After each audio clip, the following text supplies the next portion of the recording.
morning, everybody. Unless, of course, you're watching this video in the evening. In that case, good evening. And you are watching Time Travel TV. And today, we are going to be talking about how the French got nuclear weapons. We've already talked about how Britain got nuclear weapons. If you haven't seen that video, check it out. But today, we're going to look at how France got nuclear weapons. So we have to take our story back to 1945. And France was no stranger to nuclear weapons because many French scientists had worked on the Manhattan Project under the British umbrella. So after the war, France invested heavily in nuclear power, nuclear energy for civilians, and this they were very successful at this, and they became one of the world-leading countries in civilian nuclear power. But after the Suez Crisis in 1956-57, France was humiliated, and they thought, we don't think we can rely upon Britain and America, to use their nuclear weapons in the defence of France. So in 1956, they started to develop their own nuclear weapons, with Italy and West Germany with them. Although when Charles de Gaulle became leader of France, he said, no, off you go, we're doing it by ourselves. And they also had, coincidentally, quite a few Israeli scientists who were very, very important. France couldn't have made nuclear weapons without the Israeli scientists with them.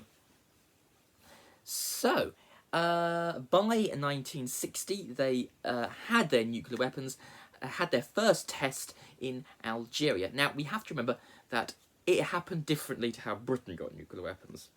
See, America was not jumping for joy at Britain getting nuclear weapons, but they let them do it. They said, all right, do what you want. France, on the other hand, America was openly hostile. They said, we don't want you getting nuclear weapons. They didn't dislike it enough to do anything about it and try and stop them, but they were openly hostile towards it. The reason being is that the France nuclear policy was slightly different to Britain and America's. Britain and America went on the strict policy of no escalation, no first strike, and all that business. On the other hand, France was slightly different. They said that if Russia was to invade them, they would then use their nuclear weapons to force Russia to use their nuclear weapons to force Britain and America to use their nuclear weapons in defence of France.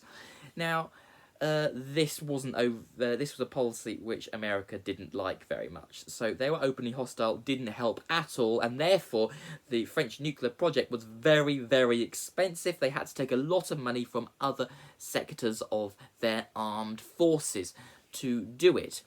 So, as I said, they had their first nuclear test in Algeria in 1960, and by the mid-60s, they had as many nuclear weapons as Britain. Not as many as America and Russia. America and Russia had loads. But by the 1960s, France was considered the fourth nuclear power. And that's all we have time for today. I hope you enjoyed this video. If you did, please subscribe to Time Travel TV, and I'll see you next time. Cheerio!